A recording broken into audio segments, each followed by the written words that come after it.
नमस्कार, मैं अजय वालिया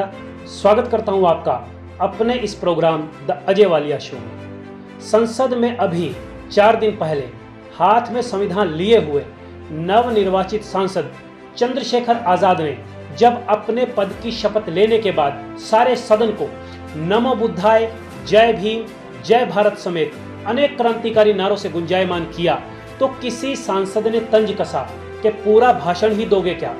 अब जिस लहजे में सवाल आया था उसी तल्ख लहजे में जवाब देते हुए चंद्रशेखर आजाद ने कहा कि देंगे सर, इसलिए ही तो यहाँ आए हैं और क्योंकि हम यहाँ कहने आए हैं सो सुनना भी पड़ेगा आप सबको। और इस तरह भीम आर्मी के संस्थापक और आज़ाद समाज पार्टी कांशीराम के सुप्रीमो चंद्रशेखर आजाद ने पहले ही दिन अपनी क्रांतिकारी मौजूदगी का एहसास सबको करा दिया।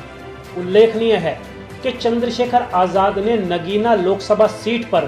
5 लाख से ज्यादा वोट हासिल करते हुए भारतीय जनता पार्टी के उम्मीदवार ओम कुमार को करीब 1.5 लाख वोटों से पटकनी दी है। यहाँ उल्लेखनीय ये बात भी है कि चंद्रशेखर ने यहाँ न केवल बीजेपी को शिकस्त दी बल्कि उन्होंने सपा के सोशल इंजीनियरिंग पीडीए अर्थात पिछड़ा, दलित और मुस्लिम वोट को इकट्ठा रखने के फार्मूले की भी नगीना में हवा निकाल के रख दी, जबकि लगभग सारे उत्तर प्रदेश में सपा ने इसी फार्मूले के दम पर इस बार लोकसभा के चुनावों में बेहतरीन प्रदर्शन किया है। हालांकि इस बार ये कयास लगाए जा रहे थे कि आजाद को इंडिया गठबंधन की ओर से नगीना लोकसभा सीट पर उम्मीदवार बनाया जा सकता है, लेकिन उनकी चुनावी तैयारियों के बावजूद इस सीट पर समाजवादी पार्टी ने अपना उम्मीदवार खड़ा करके उनके हौसले पस्त करने की कोशिश की थी, लेकिन चंद्रशेखर आजाद ने यहीं नगीना से चुनाव लड़ा भी और शानदार ढंग से जीता भी। चंद्रशेखर आजाद ने नगीना की ये सीट जीतकर बीजेपी, कांग्रेस और सपा के महारथियों के अलावा जिस पार्टी के खेमे में तहलका मचाते हुए उस पार्टी की जड़ों को इस बार अंदर तक हिलाया है, वो है बहुजन समाज पार्टी। दलित समाज को अपना बेस वोट बैंक मानने वाली बहुजन समाज पार्टी के उम्मीदवार को नगीना के वोटर्स ने महज 1.33% वोट ही दिए, यानी नगीना के वोटर्स ने बसपा के उम्मीदवार को ठीक से देखना भी उचित नहीं समझा। वो चौथे नंबर पर रहे और उनकी जमानत जब्त हो गई, यानी चंद्रशेखर आजाद को मिले 5,12,552 वोटों के मुकाबले में बसपा के उम्मीदवार को केवल 13,272 वोटों का मिलना ये बताता है कि भले मायावती अब अप्रासंगिक हो चुकी हो, लेकिन समाज के हाशिए पर खड़े दलित समाज को अपने हकों के लिए लड़ने वाला एक ऐसा लीडर मिल चुका है जो उनके लिए पहले स्ट्रीट फाइटर के रूप में सड़क पर लड़ता रहा, लेकिन अब वो संसद में उनकी आवाज बनकर उनके हकों के लिए लड़ेगा। चंद्रशेखर के संसद में पहुंचने की ये कामयाबी कोई आजकल में लिखी हुई कहानी नहीं है, बल्कि कामयाबी की इस गाथा में सत्ता और हुक्मरानों के खिलाफ किए गए अनेक संघर्षों, अनेक टकरावों और चुनौतियों की असंख्य कहानियां छुपी हुई हैं। सहारनपुर जिले के छुटमलपुर के पास के गांव घड़कोली में सरकारी शिक्षक पिता गोवर्धन दास और गृहिणी माता कमलेश देवी के घर 3 दिसंबर 1986 को चंद्रशेखर आजाद का जन्म हुआ। आजाद ने देहरादून के पीजी कॉलेज से लॉ की पढ़ाई की है और एक बेटे युग के पिता चंद्रशेखर की पत्नी वंदना कुमारी भी उनके साथ उनके संगठनों और राजनीति में ही सक्रिय है। दलितों के लिए कुछ कर दिखाने का मादा लिए चंद्रशेखर आजाद ने साल 2014 में भीम आर्मी की स्थापना की थी। अपने इस संगठन के जरिए उन्होंने पश्चिम उत्तर प्रदेश में दलितों के लिए मुफ्त स्कूल चलाने शुरू किए, क्योंकि वे जानते थे कि इस मुल्क में दलितों के ऊपर हो रहे अत्याचारों और शोषण से उन्हें मुक्ति दिलाने के लिए शिक्षा से बढ़कर और कोई दूसरा ब्रह्मास्त्र हो ही नहीं सकता। उनका ये भी मानना है कि जिसका दल नहीं होता उसका बल नहीं होता, और जिस समाज का बल नहीं होता उस समाज की समस्याओं का कभी भी हल नहीं होता। इसलिए चंद्रशेखर भी आज के समय में संगठन को ही असल शक्ति मानते हैं और इसी विचार को आगे बढ़ाते हुए उन्होंने भीम आर्मी के राजनीतिक विंग के रूप में 2020 में आजाद समाज पार्टी कांशीराम की स्थापना की और अपने आप को तथा अपनी पार्टी को दलितों के लिए एक और राजनीतिक विकल्प के रूप में प्रस्तुत किया। भले नाम हो, बदनाम हो, लेकिन गुमनाम ना हो। ये सोच रखने वाले चंद्रशेखर 2016 में पहली बार तब चर्चा में आए जब उन्होंने अपने गांव घड़कोली के प्रवेश द्वार पर एक विवादास्पद बोर्ड लगाया जिस पर लिखा था द ग्रेट चमार डॉक्टर भीमराव अंबेडकर गांव। उनके द्वारा लगाया गया ये बोर्ड सत्ता के गलियारों में काफी दिन चर्चा का विषय बना रहा। आजाद ने सबसे पहले 2019 में वाराणसी से प्रधानमंत्री मोदी के खिलाफ लड़ने का ऐलान किया था। हालांकि इन्होंने वहां से चुनाव लड़ा नहीं। इसके बाद इन्होंने 2022 में उत्तर प्रदेश के मुख्यमंत्री आदित्यनाथ योगी के खिलाफ गोरखपुर से चुनाव लड़ा, जहां ये चौथे नंबर पर रहे और एक तगड़ी हार के साथ इनकी जमानत भी जब्त हो गई। और आखिरकार अब साल 2024 में चंद्रशेखर आजाद ने शानदार जीत दर्ज की है। तो इस तरह हम देख सकते हैं कि बेशक 2019 में चंद्रशेखर आजाद ने चुनाव नहीं लड़ा, बेशक चंद्रशेखर 2022 का चुनाव बुरी तरह से हार गए, लेकिन इन्होंने अपने इरादे 2019 में ही जाहिर कर दिए थे कि वो आज नहीं तो कल देश की सबसे बड़ी पंचायत के दरवाजे पर दस्तक देकर रहेंगे। इससे अलग कई मायनों में चंद्रशेखर आजाद की ये बम्पर जीत दलित नेता कांशीराम के प्रसिद्ध विशेषण पहला चुनाव हारना, दूसरा चुनाव ध्यान आकर्षित करना और तीसरा चुनाव जीतना की पुष्टि करती है।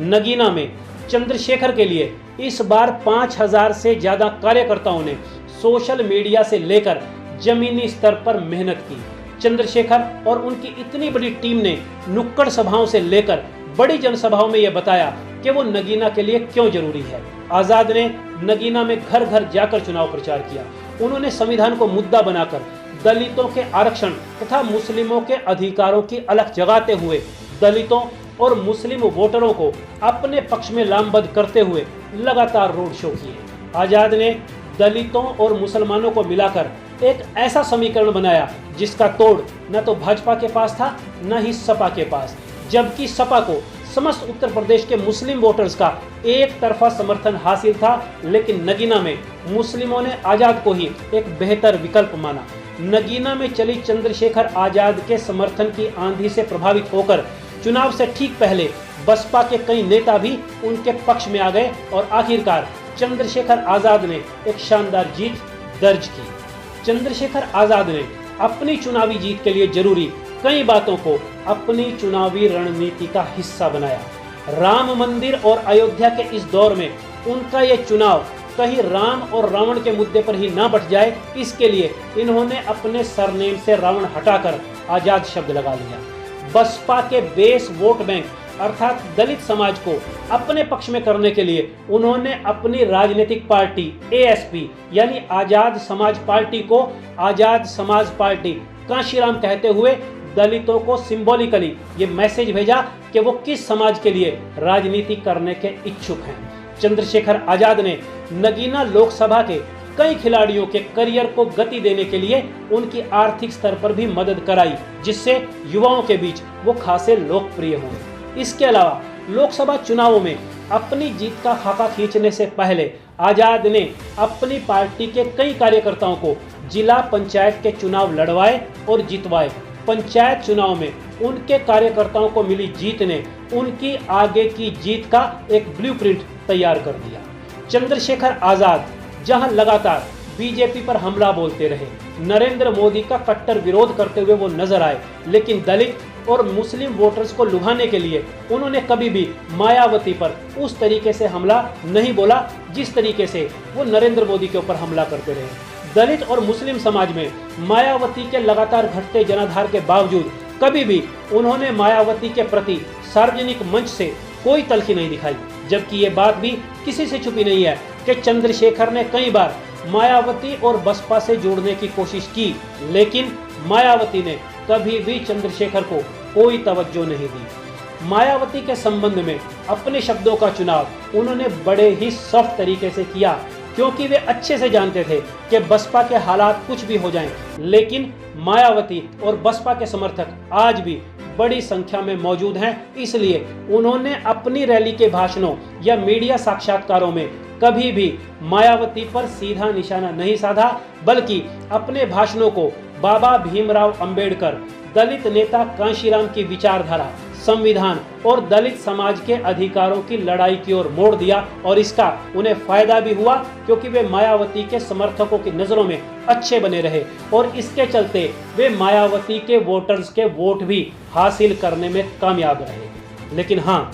अब कोमल शब्दों में ही सही, लेकिन चंद्रशेखर ने इतना संदेश अब मायावती को जरूर दिया है कि अब समय हो चुका है। बहुत लंबे समय तक बहन जी अर्थात मायावती ने हमारा पालन पोषण किया, समाज को आगे बढ़ाने के लिए प्रोत्साहित किया, लेकिन आज की भाजपा से लड़ने के लिए आपको आज की सोच वाले नेताओं की जरूरत है, जिसमें आप असफल रही है। बहन जी ने अपने समय में बहुत काम किया है और मैं चाहता हूं कि आजाद समाज पार्टी कांशीराम उनके अधूरे प्रोजेक्ट को पूरा करे। दलित वोट बैंक के दम पर 4 बार यूपी की मुख्यमंत्री रही बसपा सुप्रीमो मायावती ने असल में खुद दलित समाज को मजबूर किया कि वो अपने लिए चंद्रशेखर जैसा कोई विकल्प तलाश करे, क्योंकि जहां एक और दलितों के ऊपर हो रहे अत्याचारों को लेकर, दलितों के अधिकारों की मांग को लेकर मायावती लंबे समय से फील्ड से गायब नजर आई, वहीं दूसरी ओर चंद्रशेखर ग्राउंड पर, रैलियों में, धरना प्रदर्शनों में और यहां तक कि जेल यात्राओं तक में सबके सामने नजर आए।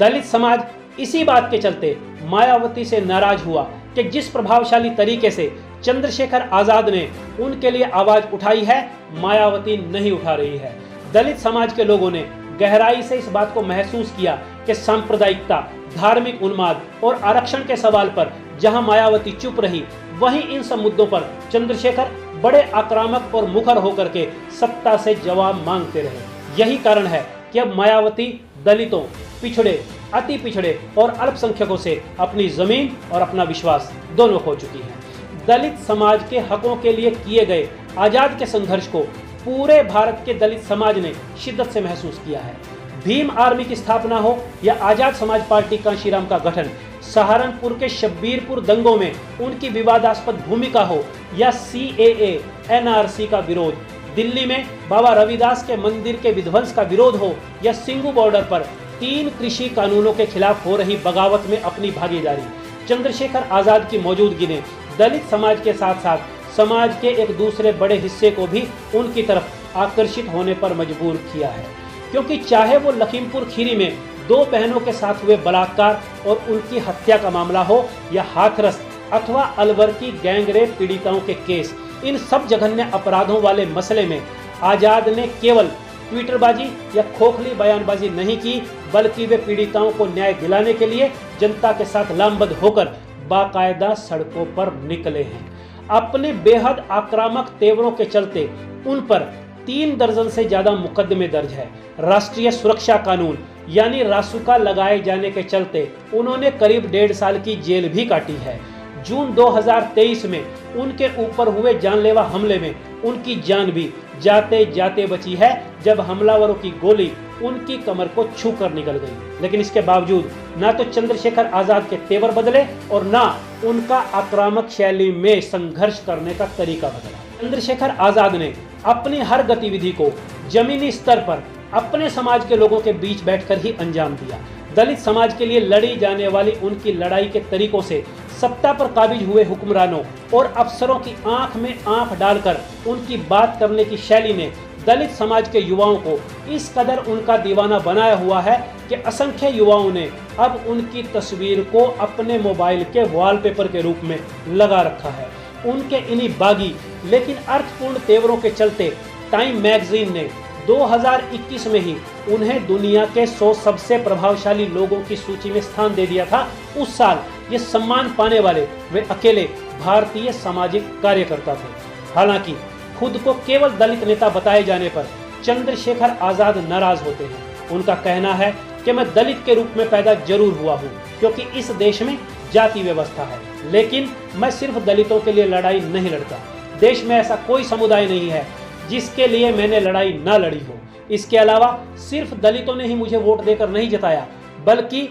सबने वोट दी है। और अब मैं अपने निर्वाचन क्षेत्र के 16 लाख लोगों का प्रतिनिधि हूं, जो सभी जातियों और सभी धर्मों से हैं, और इन सब की जिम्मेदारी मेरे कंधों के ऊपर है। उन्होंने कहा कि मीडिया को भी इस मामले में आत्मचिंतन करते हुए दलित समुदाय के राजनीतिक नेताओं को उनकी जाति तक सीमित नहीं रखना चाहिए। उन्होंने ये भी कहा कि मीडिया ने मायावती के साथ भी यही किया, जबकि वो सर्व समाज की नेता है, फिर भी उन्हें केवल दलित नेता तक सीमित कर दिया गया। मॉब लिंचिंग के खिलाफ संसद में आवाज उठाकर एक सख्त कानून बनाने के मुद्दे को नवनिर्वाचित सांसद चंद्रशेखर आजाद ने अपनी सबसे पहली प्राथमिकता देते हुए कहा है कि किसने भीड़ को ये अधिकार दिया कि किसी को भी पकड़ो और उसे पीट पीट कर मार डालो। भीड़ के रूप में हमला करने वाले हत्यारों के मन में कानून का कोई भी खौफ नहीं है, क्योंकि वे जानते हैं कि इस देश के हुक्मरान अपनी आंखें बंद किए हुए बैठे हैं।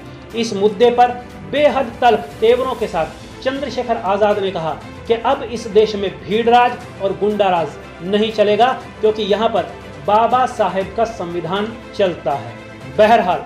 दलितों के उत्थान का इरादा लिए इस युवा सांसद के सामने अब कई चैलेंजेस भी हैं, जिसमें सबसे बड़ी चुनौती अपने ऊपर दर्ज उन कानूनी केसों से बरी होने की है जो उनके ऊपर दर्ज हैं। एसोसिएशन फॉर डेमोक्रेटिक रिफॉर्म्स अर्थात एडीआर के मुताबिक सहारनपुर समेत अनेक जगहों पर उनके द्वारा किए गए धरना प्रदर्शनों और विरोध के चलते उनके ऊपर 38 आपराधिक मामले दर्ज हैं और शायद ये इस बार के लोकसभा चुनावों में यूपी से चुने गए किसी भी जनप्रतिनिधि के ऊपर दर्ज हुए मामलों के मुकाबले सबसे ज्यादा है। सरकारी रिकॉर्ड के अनुसार चंद्रशेखर पर दर्ज इन केसों में सरकारी काम में दखल,